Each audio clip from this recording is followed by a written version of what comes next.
Nimepokea watumishi wa Mungu wanakwaya maneno ya uzima yaliyokusudiwa tuyapate hapa. Heri watumishi wa Mungu na Mungu awabariki. Ni ibada ya usiku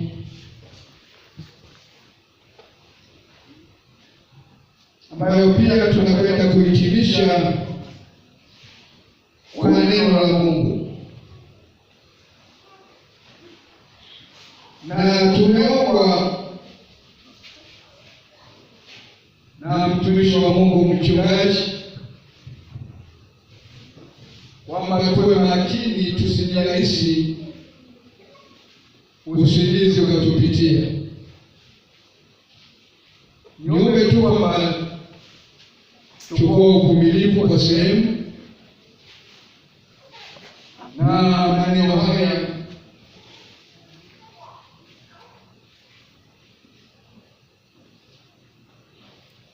uyasikilize kwa makini ili tukavune mibaraka yake. Bwana Yesu asifiwe. Amen. Ni usiku, na mara nyingi usiku usingizi wao unawazidia watu, na wengi hupoteza sehemu yao ya faida. Sasa kuna kichwa cha habari hapa kinasema maagizo ya Bwana kwa familia. Maagizo ya Bwana kwa familia. Tunapenda kusikiliza haya maneno yanayohusu maagizo ambayo Bwana wetu ametupa sisi wanafamilia, wakubwa kwa wadogo. Maelekezo yatupasayo kuishi.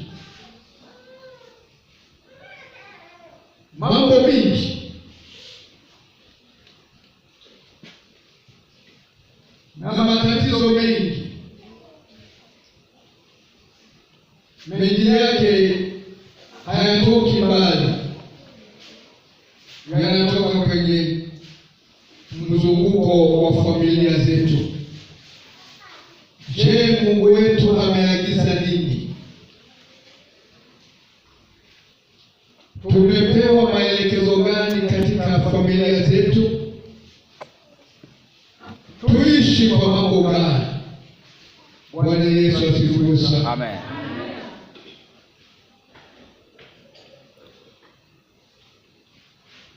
Hebu tuangalie kitabu kimoja,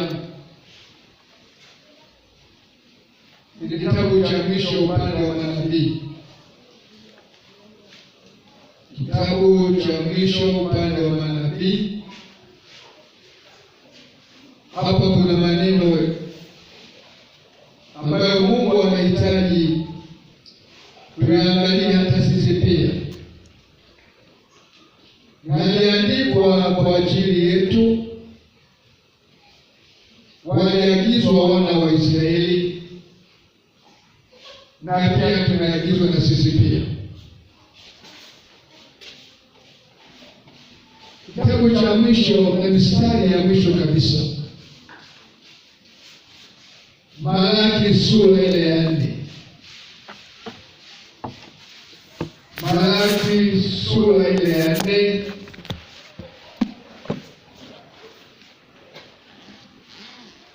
Tunaanzia ule mstari wa 4 hadi ule wa mwisho wa 6. Tunakwenda kusoma mstari wa 4 hadi ule wa 6, na pia tutaangalia kwa sehemu kitabu cha Kumbukumbu la Torati sura ya 4 mstari wa 9 na wa 10. kwenye maneno haya tukajifunze hapa. Ni nani kijana ana maiki hapa? Tusomee hiyo Malaki sura ya 4 mstari wa 4 hadi ule wa 6.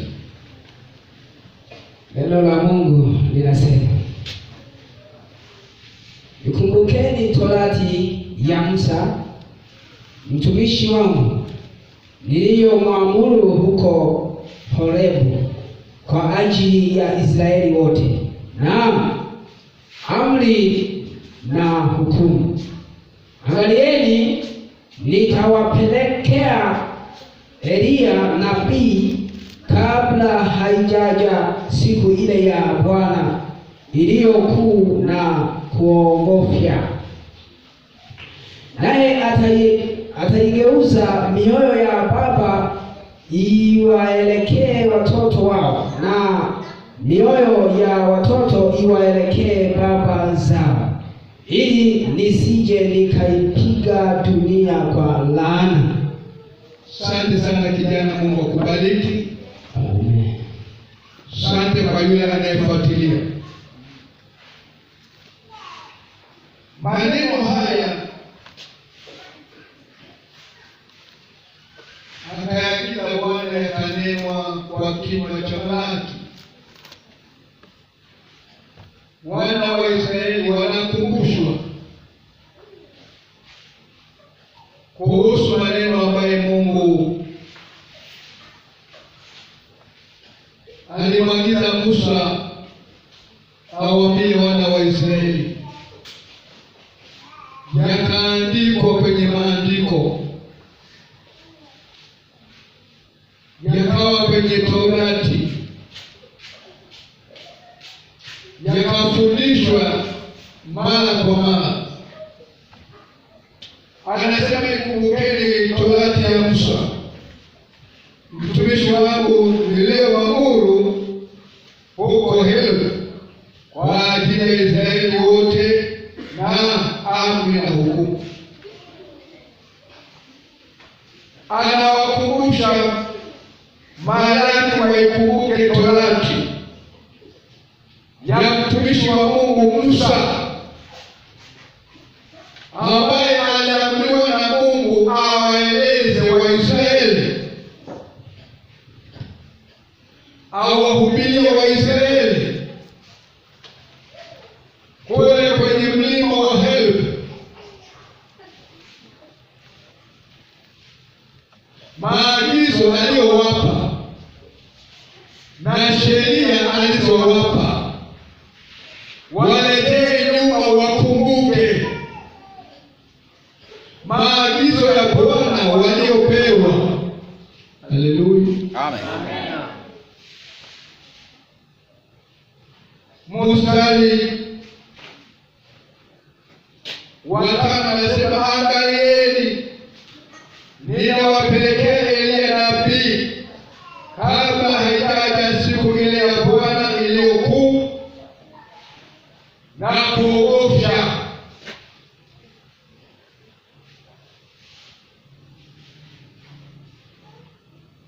Angalieni, nawapelekea Eliya nabii kabla haijaja siku ile ya Bwana iliyokuu na kuogofya. Anawaeleza kinachokwenda kutendeka pale mbele, kabla haijafika siku ya Bwana.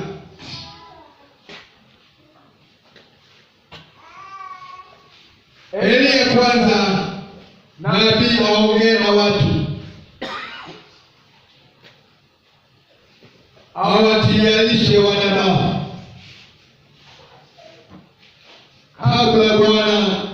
kabla Mungu hajamleta Yesu. Watu waandaliwe kwanza, Israeli itayarishwe, taifa la Mungu liandaliwe. Ile muda anapotokea Bwana kwenye kwenye siku yake ya kuogopesha, ya kuogofya, wana wa Israeli wakute wako safi. Haleluya, haleluya, wametakaswa kabisa, wamebadilika, wako kwenye msingi anaotaka Mungu. Mstari wa 6 unaeleza lengo la Mungu.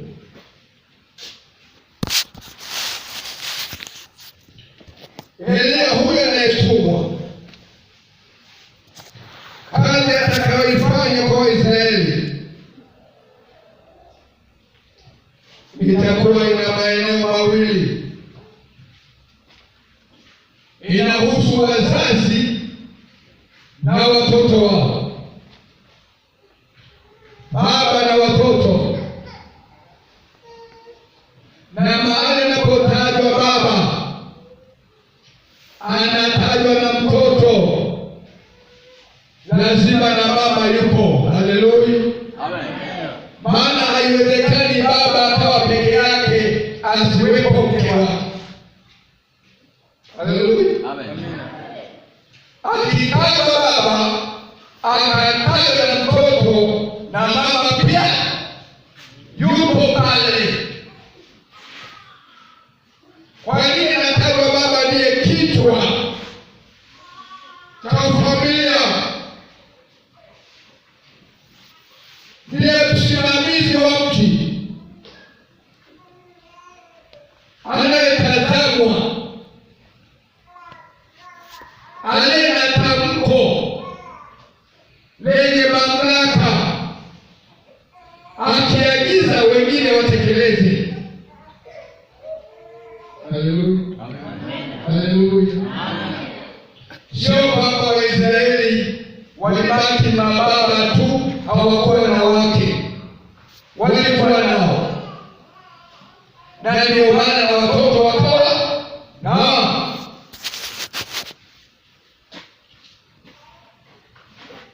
anasema, naye ataigeuza mioyo ya wababa iwaelekee watoto wao, na mioyo ya watoto iwaelekee baba zao, ili nisije nikaipiga dunia kwa laana. Anarudia tena, naye ataigeuza mioyo ya wababa iwaelekee watoto wao, na mioyo ya watoto iwaelekee baba zao, ili nisije nikaipiga dunia kwa laana. Kazi ya nabii anayetajwa Elia, mwandaa mioyo ya watu. Lengo kubwa, mioyo ya wababa igeuzwe, itoke kwenye kuwatelekeza watoto, itoke kwenye kutokuwajali watoto wao, bali iwaelekee watoto wao. Na pia mioyo ya watoto nayo vilevile igeuzwe, iondolewe kwenye tabia mbaya, iwaelekee wazazi wao, iwaheshimu baba zao.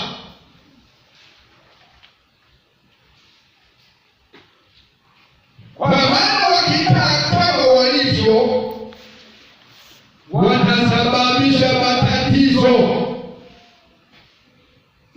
wataenda kumghadhabisha Mungu. Mwisho Mungu ataamua kuipiga dunia kwa laana.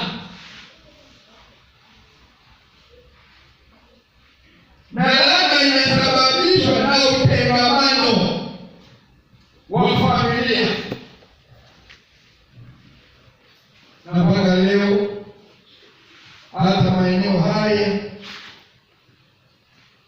baba wa familia tupo, mama wa familia tupo, na watoto wana familia wapo. Sasa Mungu wa mbinguni anahitaji familia ya mtu wa Mungu ikae kwenye msingi unaotakiwa na Bwana. Mungu hapendi kuona utengamano kati ya baba na mtoto au mama na mtoto au mtoto na wazazi wake. Maana likiwepo jambo hilo, hii familia inaruhusu nafasi ya adui kuishambulia kwa urahisi na hatimaye kuingiza kwenye uharibifu, na mwisho wake laana inawalamba. Msishangae huyu mzee anatuletea maneno gani. Mungu ana kusudi. Mungu ana kusudi. Hapa tupo, wazee wa familia wapo, wamama wa familia wapo, na watoto wana familia wapo. Katika familia baba ni mwalimu na mama ni mwalimu mzuri sana. Watoto wanajifunza kwa wazazi.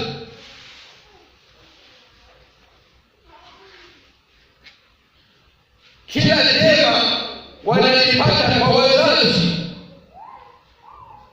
na ndio maana utamwona mtoto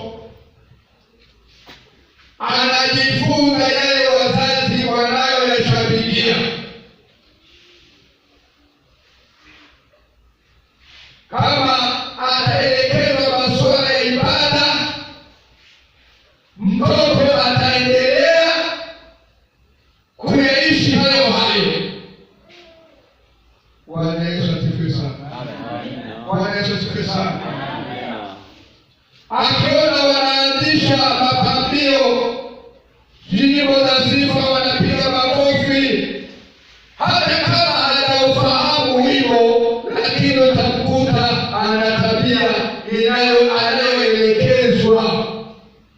Haleluya, haleluya. Amepokea kwa nani? Kwa wazazi. Na mara moja mtoto ataishi anayofundishwa. Familia inayoishi kwa pamoja, mume na mke wanaishi kwa ushirikiano,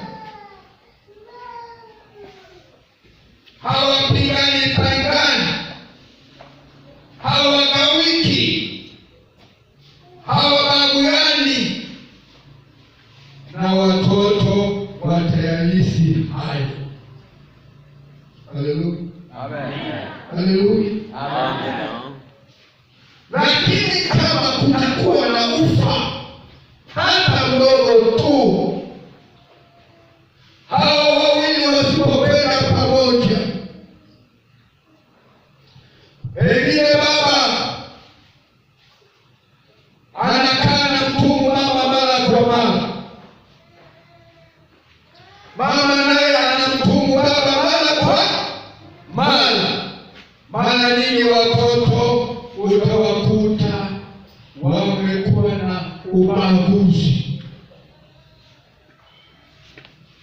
Hivyo watoto wameelekea kwa mama, na wakielekea kwa mama lazima baba ataonekana ni adui yao, na wote watamsema vibaya baba. Aliyesababisha ni mama huyu. Haleluya, amen. Haleluya. Amen. Na anaweza kuzalisha mambo mazito na ya hatari, hata mauaji.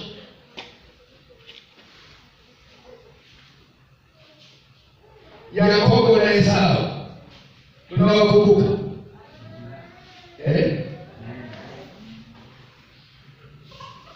Waliishi maisha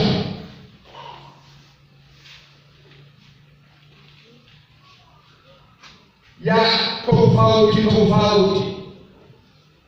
Mmoja alikuwa mpenzi wa baba na mmoja alikuwa kipenzi wa nani? Wa mama.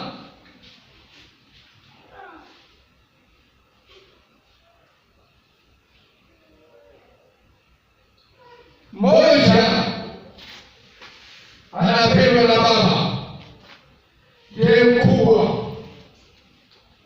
Mama naye anapenda mtoto.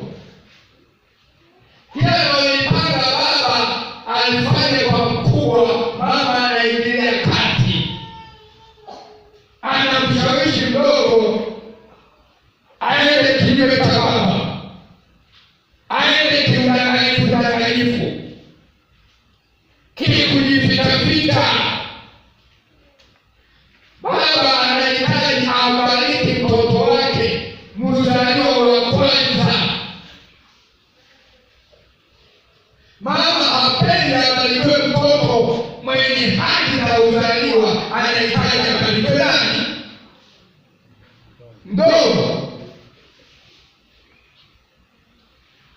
Baba uwezo wa kuona kwa kuangalia umefifia, macho haoni vizuri, amekuwa amekalili tu kwa kuangalia manyoya. Bwana Yesu asifiwe na atusaidie. Baadaye baba alipozungumza na mwanae wa kiume wa kwanza, akasema ninapenda kukubariki.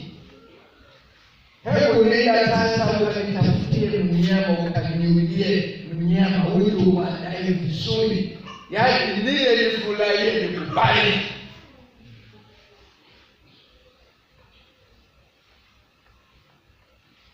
Mama akawa anasikiliza mazungumzo ya mtoto na baba yake. Kwa mdogo hakuwepo pale. Kilichofuata, mama akamwita, unajua leo baba yako atakutoa mimba yake, kaka yako amepeleka mapolisi kuwinda chini ya mwanamke, anaamini kupigia vizuri, tena nipiga kama nilipenda baba yake. Yaani kijana akauchinja mwanambuzi, yeye sio wa kuwinda na kuchukua tuzi, akafanya haraka akatika baraka sana la kaka yake, na akapewa mibaraka ya wizi ya kutapeli mwenzake.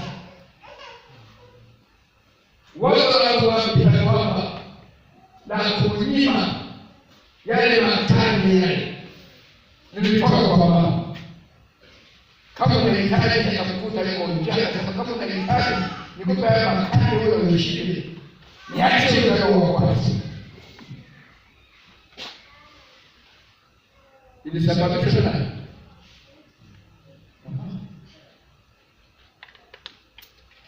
Na aliporudi huyu akuta mwenzia amebarikiwa, naye naomba baraka kama alivyoahidiwa. Mzee wake naye akawa ameshamaliza kubariki, akasema sasa nimekosa cha kukufanyia, akakatika tu kama wajibu. Lakini hawa watu wawili waliishi kwa vita. Hata mama anasema kwamba nimemwona kaka yako amechukia, kia mwanangu asije kuua. Tunaepuka familia, tunaepuka amani. Amina. Tayari huyu akakimbia, anamkimbia kaka yake. Ila chanzo cha matatizo ni watu wangapi kutokana pamoja,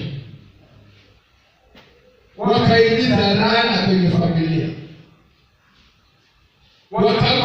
nafasi na waya ya shetani kuwashambulia hao.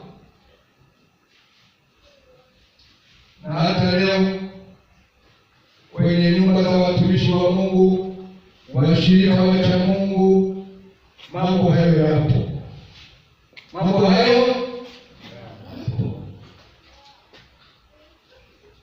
Ngojea hizo zipo. Utakatifu huo upo.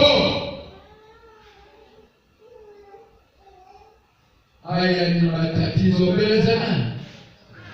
Yanavuta laana, yanaileta laana katika nyumba ya Mungu. Lakini lengo la Mungu, baba ni mzazi, ni mwalimu wa familia. Haleluya, amen. Haleluya, ni mwalimu mzuri wa familia, ni mwelekezaji wa kizazi wanachozaa. Akipewa upendeleo na mke wake wakashirikiana, analolifundisha baba na mama naye ananiunga mkono, anayoelekeza baba na mama naye anaunga nini mkono kuyakazia kwa watoto wake, mara moja familia hiyo inakuwa iko salama na shetani ni ngumu kuishambulia. Haleluya, amen. Haleluya, amen. Lakini chale changu utakuta kwenye familia tabu na shangaa. Wanaoimba madhabahuni pa Bwana kwenye kwaya, tunaanzisha kuona wanasanya wanaimba tunabarikiwa. Hilo ukitembea unakochezea kule, ukadondoza kusikiliza, utakuta na maneno ya kipagani hapo. Sasa jamani, maneno gani? Utaona mafarakano na kupigana kupo, na kubishana kupo, na misuguano ipo, na kutukiana kupo, na kudharauliana kupo, na kusemana vibaya kupo, na ushindani upo. Hao watengenezwe, wageuzwe mioyo yao, mababa wageuzwe mioyo yao, wamama wageuzwe mioyo yao, na watoto wageuzwe mioyo yao, ili waelekee Mungu wao. Haleluya, amen. Ili wasikute laana.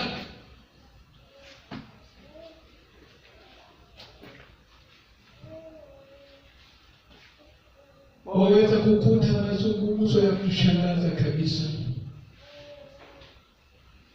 Watoto wakati mwingine wanagombana, bana baba sunya, mamani anapishiwa na baba sunya, mamani anapishiwa na baba sunya, mara viko na vifunga kwa baba sunya na rangi akaliyo kida kanose na toto sana tulifunza yotolewa kwa watare kwa manoleke toki. Sasa lengo la Mungu familia zibadilike. Tumeelekea pale inafika mahala inakatisha tamaa. Wanasema samaki mkunje ugali mbichi akikauka, ni kazi kumkunja, atakuwa anavunjika tu. Ndio maana unakuta na ubishi upo, mashindano yako. Baba anaongea, baba wa familia wanatolea tokolo tu. Ayo melo na malaya na wanawake tukitolea chuo. Kolenge manya chuo sato. Oyo mama ako kunana ngina ko belekeza. Kolenge manya ke. Nyachio.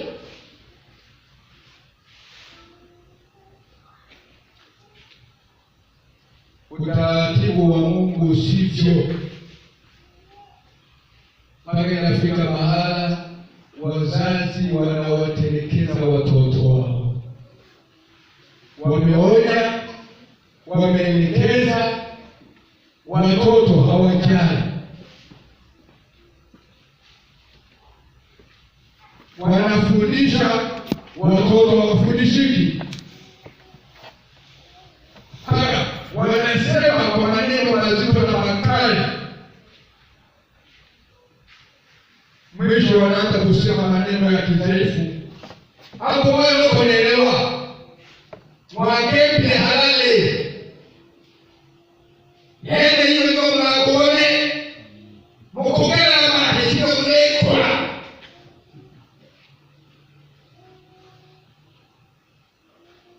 Wanaanza kuwataibiria watakapokuwa watajionea. Watabadilika hapo.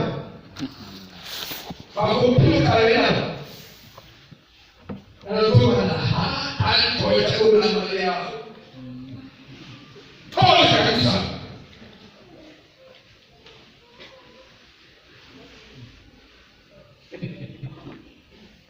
Asiyefunza nani? Ufunza nani? Siwasongi golo kufundisha. Nenda kufundisha kakiwe leo. Kufundisha kunyana muziki. Kufundisha kunyana basumba. Kile fundisha wewe. Amina. Yo fundisha. Yo fundisha yo kaleja. Yeye anakete. Wewe. Hapo tena. Amina. Yeye ana ulimwengu. Kufundisha kuzwa miendeleo kwa kanisa. Kufundisha wewe upande nenda. Bana mchungaji pale mipasuo. Bana mwingizi pale mipasuo. Na bana tosha. Maana halali. Ulwakaka ukulaka wakaka na wakaka na kutanuka ukaenda na kwenda kulaka. Kikeka haka ambayo wako na wakakele kitabidu wala abawitole. Oh, kaka wanatela kabama kalitetea howe kukutana wenye. Matokeo yake mabaya yanaanza kuonekana ndani. Alipenda ya Mungu yanavuta laana. Yanavuta matatizo. Mwisho wa siku ndio tunaanza kushuhudia maanguko. Kushuhudia hao watoto wetu wanakuwa wako kinyume cha utaratibu wa Mungu. Ulakimaneza tanakansunya. Kakena chumbiwa. Ukena wikawika. Leo karibu jito.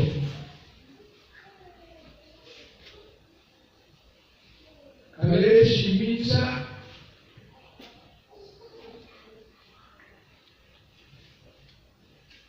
Kena musale. Kena musale. Huyo kama luko hivi mamiroba mali. Apone kaso. Ala kayo mayo na hapo yakanize. Huyo takine lulu. Mele. Wewe anasema tu. Lola kakaluya haendi. shiraka ukijitoe unahikoiwe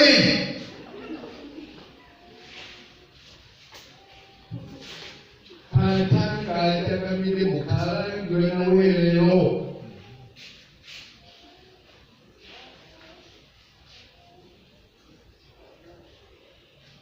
kalaona katuma kalikaje nisho notoni dina ufanya kufuatia hangi umpanda sema kwa wasuku abibitwa patroli mpanda kwabo kwenda kufuatia umpanda kwa buhuri ukobaji wa buhuri kale kama mtoka ulakina nakaya kahawa mtakutaka kwa ebetu kalena kungikuwa ulizima kueleza na hakika tula baba hakuna taarifa lana yele kwa wewe baba zuna maneno basi ukiya ile tabia mwingine kufika na ngombe tulienda kofu ule baba zuna kile ukumkuja samaki bado mbichi kale kwa kimula nilakea hapo maserikali wanapopita leka wale wangoe ufinye ngombe kile ujani wale kwa mara tu kale kwa mara tu kama ile lori tindo wako na angaje na ukawa hakukujaki yakiti halo mehoa shetani halo tungema mtu masunzu huko kanyala lori halafu kwa kalama kana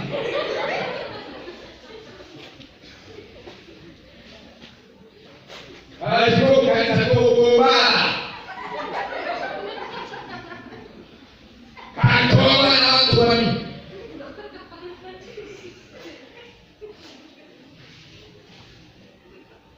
huko sababu ya kuomba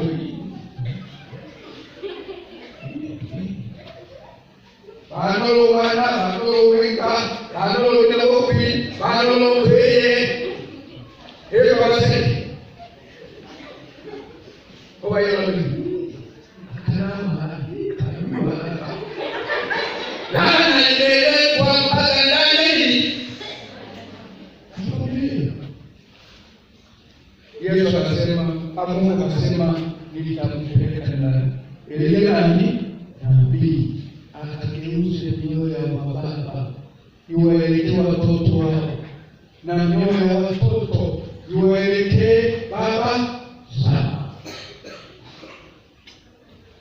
Na kwambia wewe mtoto, hakuna mahala pengine penye elimu iliyo hai ya kukusaidia maisha yako yote iko kwa baba. Kwa wazazi wako ndio kwenye chuo kizuri cha kukuandaa wewe upokee mambo mema kwa maisha yako yote. Elimu ya wazazi ni elimu ya kukuweka mahala salama. Mafundisho ya wazazi yako ndio yanayokuandalia maisha mazuri ya baadaye. Ukianza kuyakaidi unajitakia mabaya. Unajibukia laana. Maana baba ndiye aliyeagizwa akuelimishe. Mama mzazi ndio mwenye maelekezo ya kukupanga vizuri.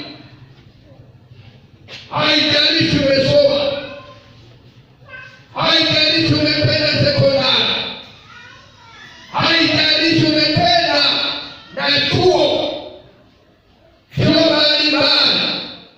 Hata ungesoma ukafika mpaka Ulaya, bado elimu ya mzazi ndio msingi wako. Haleluya, haleluya. Elimu ya baba yako ndio kiini cha uzima. Hapo ndipo pana nguvu ya kimungu. Anapokuelekeza baba, hakuna mzazi anayependa kuharibikiwa. Hakuna mzazi anayetaka mwanae aharibike. Hakuna mzazi anayefurahia mwanae akutane na mabaya. Hayupo mzazi anayeona eti matokeo ya uharibifu anayatangilia. Hakuna. Yesu anasema kama ninyi mnajua kuwapa watoto wenu vipawa vyema, na akakuuliza kwamba ni nani kati ya wazazi mwanae akiomba mkate anampa nini? Jiwe. Au mwanae akiomba samaki anampa nyoka? Kama ni wazazi mnajua kwa watoto wenu vipawa vyema, je, Mungu si zaidi yenu? Haleluya. Amen. Haleluya.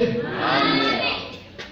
Msingi wa maisha mazuri na wenye mafanikio mazuri, wenye neema na baraka zinazotoka kwa Muumba wetu, upo katika vinywa vya wazazi wako. Upo katika vinywa vya wazazi waliokuzaa. Hawa ndio walimu wazuri. Walimu wengine watakusaidia, lakini si kama baba. Shule utasoma, lakini si kama baba. Sekondari utasoma, lakini si kama nani? Si kama baba, si kama mama. Utapata elimu nyingi, lakini si kama walivyo wazazi. Matamshi ya wazazi ndio msingi wako. Hapo ndipo penye mafanikio. Hapo ndipo penye nguvu. Hapo ndipo penye ufaulu. Waweza ukafaulu shuleni, ukawa unashika nafasi ya kwanza, ya pili au ya tatu.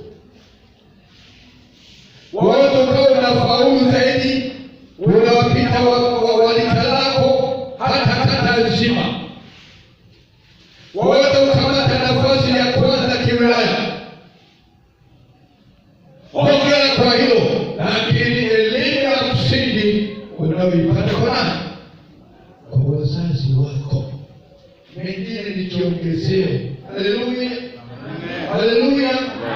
Mafanikio yako kwenye vinywa vya baba na nani?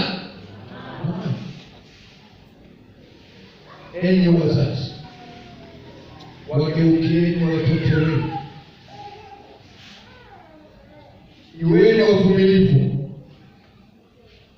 Chukulieni na watoto wenu. Vumilieni. Wamama ni walezi wazuri. Mnapitia mitihani mingi mikubwa watoto wenu wanapokuwa watoto wadogo. Unakubali kukojolewa mgongoni, unavumilia tu. Unapenda na harufu ya mkojo wa mtoto wako mpaka atakapozifua zile nguo.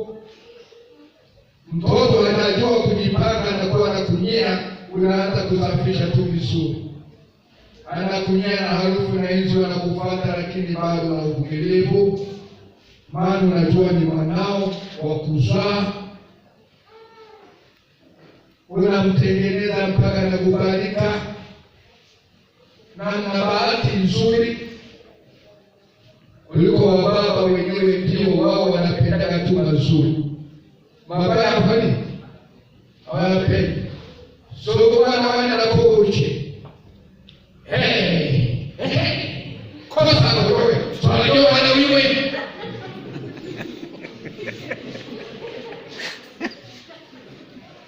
Wewe taona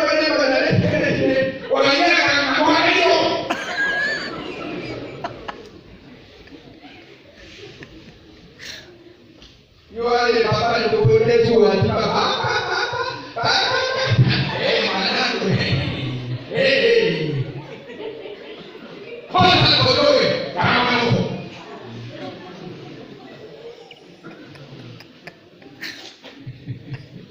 Haleluya. Amen. Mungu tusaidie sana. Amen. Tuchukue uvumilivu. Tuchukue wasitukatishe tamaa watoto wetu. Hakikisha watoto wako unawaandalia mazingira mazuri.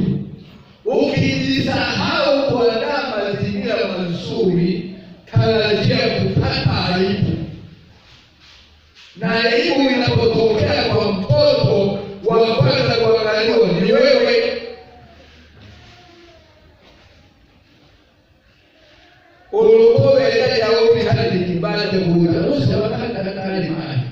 Hiyo chungaji wewe. Aloko Mungu ukutangana. Alaba hamba kwe. Hakikisheni Mungu anaangalia usalama wa familia. Mahusiano mazuri ya familia, wewe na mwanao, na wewe mtoto na baba yako, na wewe mama na watoto wako. Mahusiano mazuri ndio mafanikio yako mbele sana.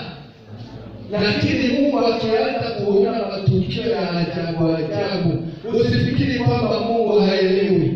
Anafahamu ni wapi wewe umelegea, ni wapi wewe umeteleza, ni lini wewe umekaa hata uharibifu ukafanyika na ukasababisha mpaka ukakuharibia. Heri maisha ya watoto. Watoto wajifunze siku hadi siku. Wala usiwafanyia ukaidi kwa kutotoa maono ya kweli. Anapopinga wewe kazana kudhibiti mianya, wala usipende nafasi shetani. Usiruhusu shetani apate kipenyo cha mwanao. Hakikisha kwa mwanao umedhibiti. Ndio maana Ayubu alikuwa makini sana kwa uzao wake. Alikuwa anawatakasa kila siku, na alikuwa anajilawa mapema sana asubuhi, anaanza kumwombea kila mmoja wao siku hadi siku. Inakodina Ayubu mmoja mstari wa 5, tusome kwa sababu ya kwa wakati wako. Alikuwa anajilawa kumwombea kila mtoto jina kwa jina. Wazazi na sehemu mbili. Hakikisha unafundisha kwako elimu kwa watoto wako. Hakuna atakayekufundishia, ni wewe ndiye unatakiwa umpange mwanao namna ya kuishi, namna ya kuongea, namna ya kutenda, namna ya kukaa kwenye utaratibu wa kimungu. Ni kazi ya mzazi. Haleluya, haleluya. Hakikisha pale uzepee, na adui naye anavyofahamu wapi panaposahaulika ndipo anakoingilia. Ayubu alikuwa anaongea watoto jina kwa jina, ili asisahau kwa mke wake kumwombea. Anajiombea yeye na watoto.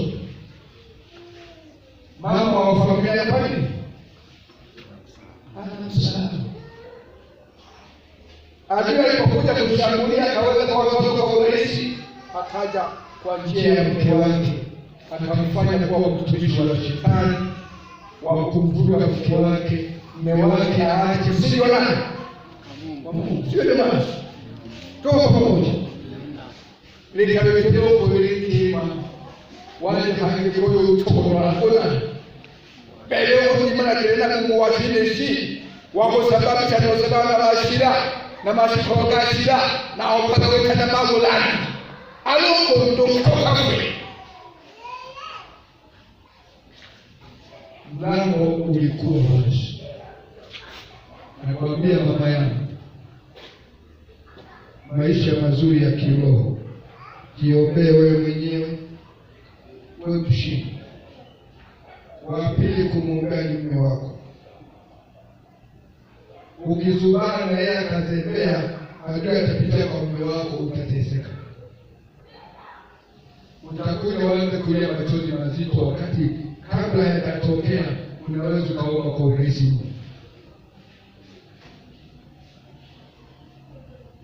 Wewe na misozi ya makehu, wewe na misozi mingi. Osho wako watao umzia. Niombewe. Ombea mume wako. Rudi kwa watoto. Mmoja baada na mwingine. Kama wanane wataje wote wangapi? Usimsahau wa saba wa sita. Wote waombee. Uwe na uvumilivu hadi umechoka, jikane mpaka uitimize sala yako ikamilike, ndio useme amina. Haleluya. Haleluya. Wewe mtoto, jiombee. Muombee na baba ambaye ni kichwa cha familia yenu. Muombee na mama. Ombea na ndugu zako. Wataje na kaka zako na dada zako. Wataje na wadogo zako. Utakapokamilisha kola ya kwenu, hata useme amina. Sala yako imehitimisha kwa kumaliza. Haleluya. Haleluya. Bwana Yesu asifiwe sana. Utovu wa nidhamu ni mbaya sana. Mungu haupendi kabisa na hautaki kwa watakatifu. Ukabila utuje yako upinga sana. Nenda katika yako utuje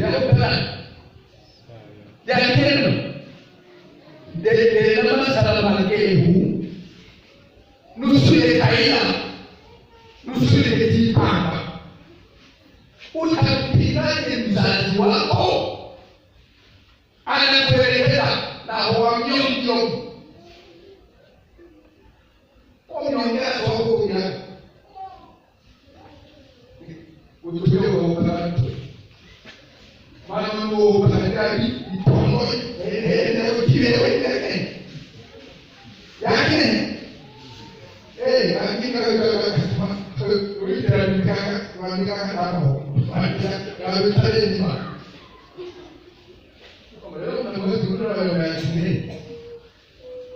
usimseme vibaya baba yako, usimseme vibaya mama yako. Muheshimu, heshimu baba yako na mama yako ili uweze kuishi siku ni wapi? Duniani. Bila sababu uloko ya Sudani na loko kongewa wingi wake washo wao panga, maana hawa msingi kwa Mola.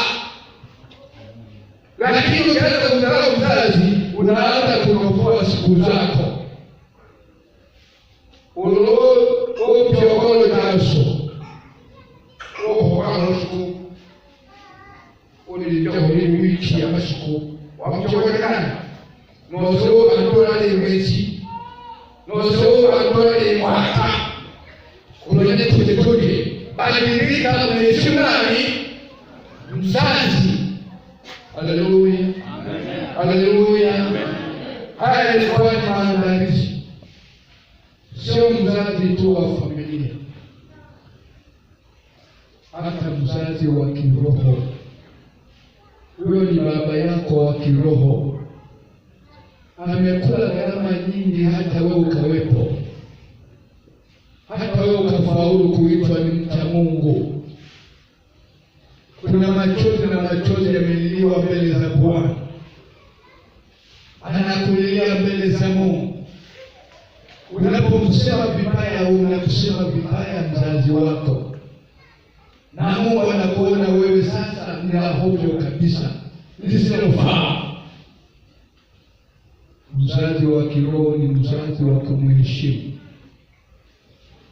ana neema na baraka za kipekee mbele za Mungu. nyenyekea bila kujali, mupe yanayokustahili, mheshimu, wala usitamani kushiriki kwa wanaokusema vibaya.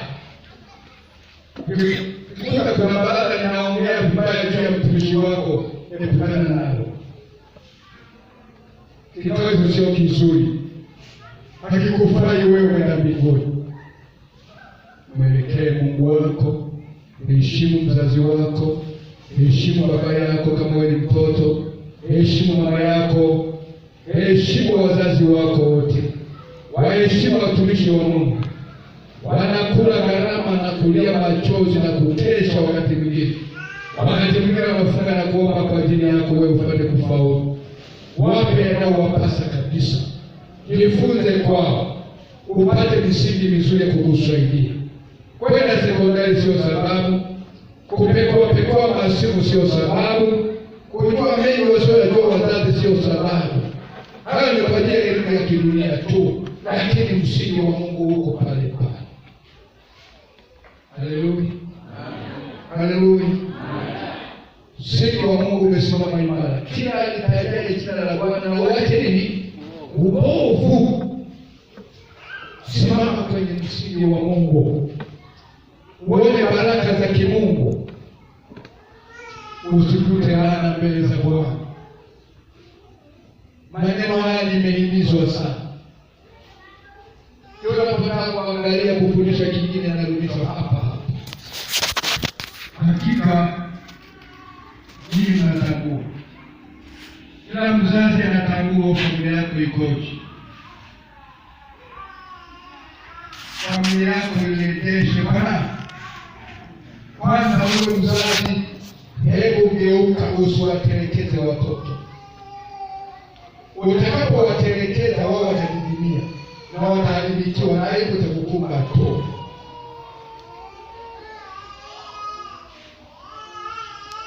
Akiharibikiwa mtoto hana pa kukimbilia, atakuja kwa wazazi wake.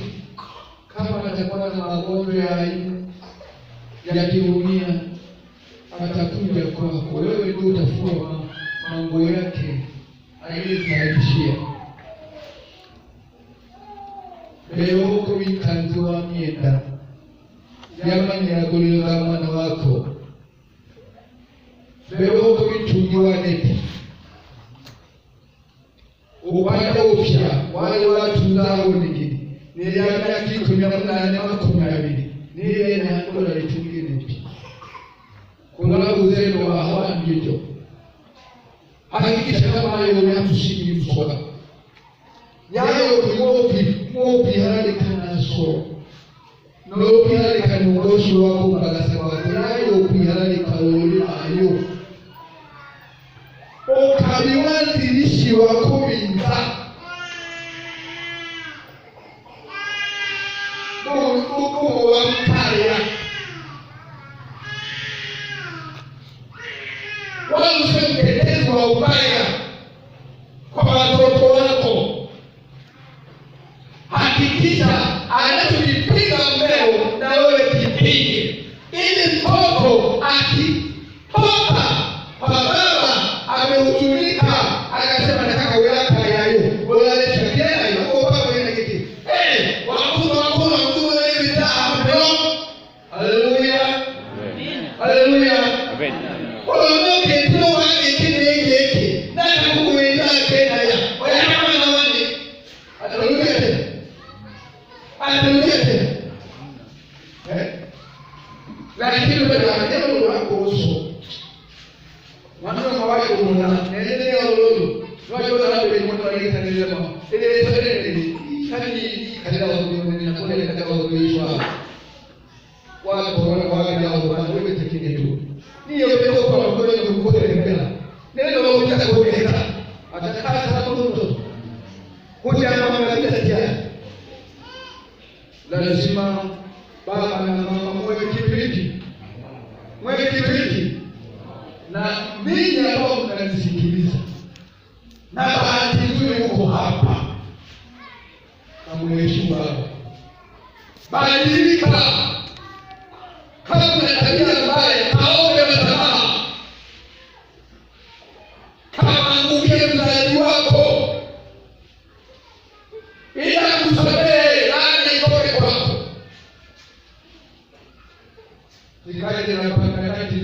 kuburudishwa, zenye neema. Haleluya. Elimu yako si kitu mbele za Bwana. Yeye ndiye mwanzilishi wa kuangalia mazuri. Yeye ndiye ametoa gharama zote. Kila kitu ulikuwa unahitaji kwake anakupa. Kalamu anatoa kwa baba, madaftari bwana. Wow. Na kuambia hata kama wewe ni mtoto mkamwana, mheshimu mama mzaleo, utaona umie wako yale ngosho wako mtu mjekete ole kama ndio shule kuliko kwa kweli ndio ile mambo hande kudai mshindwe nazo kelekea kuweno yote kofi kofindo yako hiyo okizomwa ya shiri. Haleluya, amen, haleluya. Wala usiusumbuka kusuasua kisa yake, kwa sababu waleo kuleta mkizime amewatunza pale, anayo sababu nzuri yenye faida kwako. Wewe vitwala tunaishi wewe tukizime kama hakawa baba alola la kanjanga ndio kufikia kolulu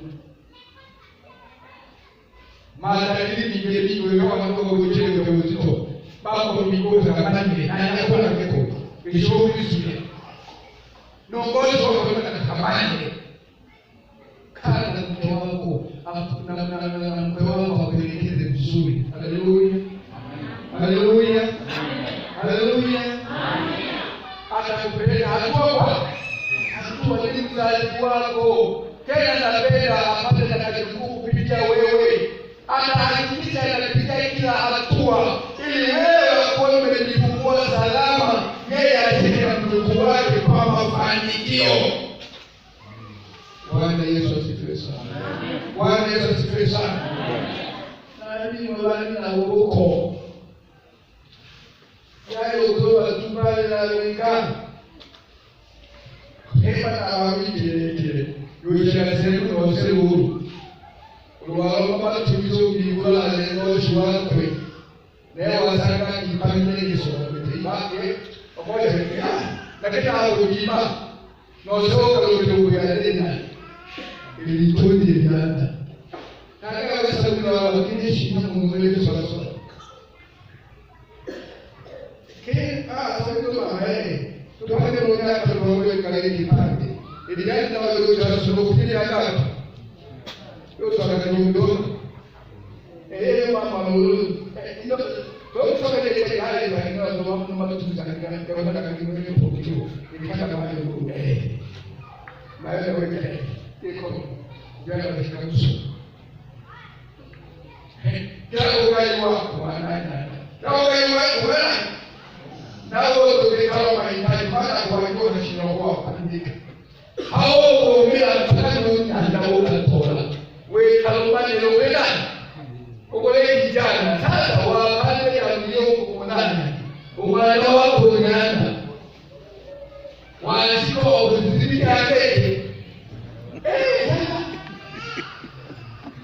wakati ndio wako ukopale kila kwa wewe kaje kwa mtandao utakitana ngoja nini mama wake nikipata leo wewe wale kinakulona mwako na mbili katika basi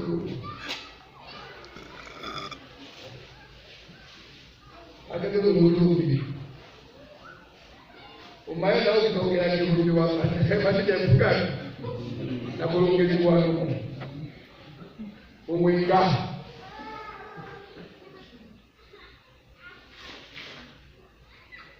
Wakati kidogo kile kidogo mwana wangu hayo ndio na huna wao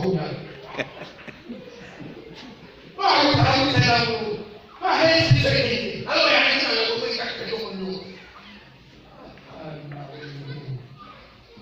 kwa hiyo wao ndio mmoja wa kiko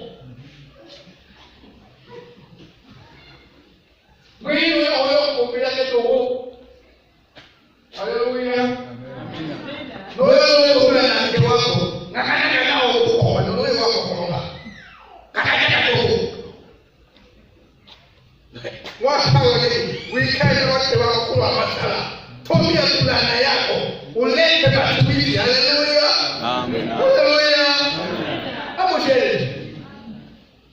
Ndio gani ndio kwa heri. Wale sisi kaka huyu kusema kila koti ya sama mera.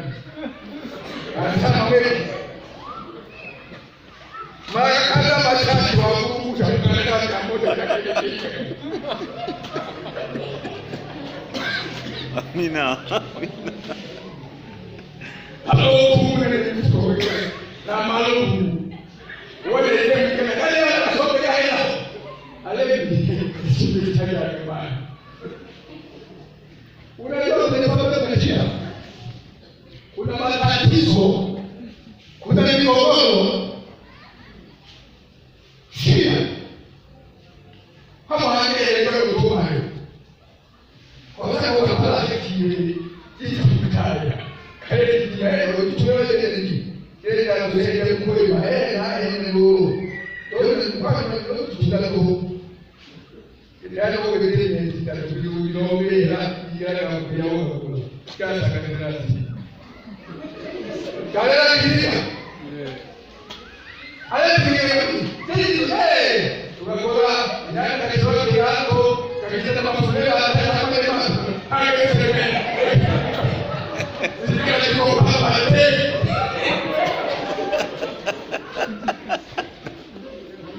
wale wiye da ko Alô, Maria, tu vai.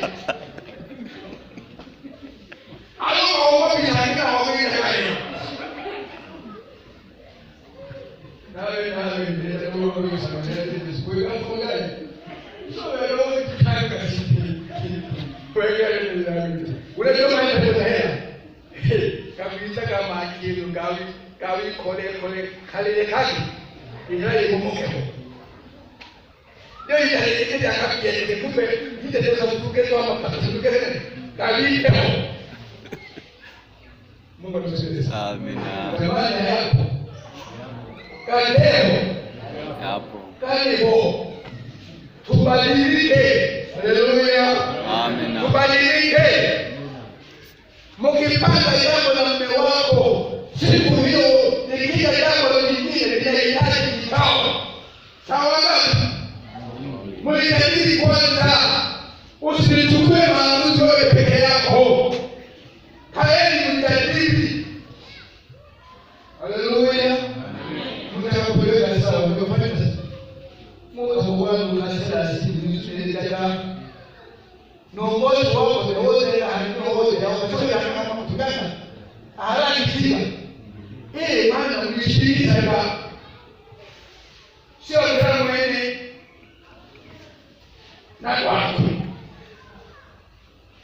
kaya shughuli ndio kalezu ndio kaya kalezu sebasi samaki ameweka utiki kaote ilikema Eliwata, mashu, mashu, shekashu, galilo.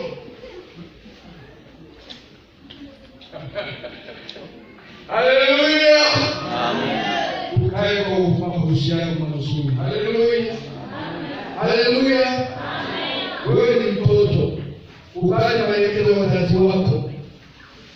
Ukale wakupe misingi inayotakiwa. Wakikwambia hilo hata kweli. Wanalitoa wenzako madhara yake. Kuishi kwao kwa miaka mingi wamegundua mengi ambayo wewe bado hujayafikia. Unaoniandika wanatoa matokeo yake mabaya. Wanapokukana wanakuweka kwenye msingi. Hiyo msingi analitoa unapokwenda. Haleluya. Haleluya. Wanahitaji wakuwa naye ili ufanikiwe. Wanaokupa ni faida yako ya kesho na kesho kutwa. Usipigane nao. Wazazi, msivunjike moyo wakati wa watoto wako. Na wewe haya, usivunjike moyo, usifike mahala ukaahirisha. Siku na ahirisha ndio unamwachia asiyeweza kuahirisha. Shetani waahirisha. Akipata Bwana atakaolifanya vizuri ni baya mno. Olowele kene ingia yuko akakeni itaiti tano ya kwa makini. Hapo je, ukimalizia shetani akaingiza shule yake, muda mfupi tu utaona mabadiliko.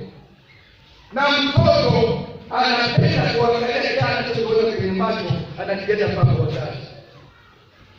Walishinda kama fulani wiza oke hapa kwa yeye okakena ile moto kwa wani oloka ruhusu kwa kuingia oloka pekee kwa moja.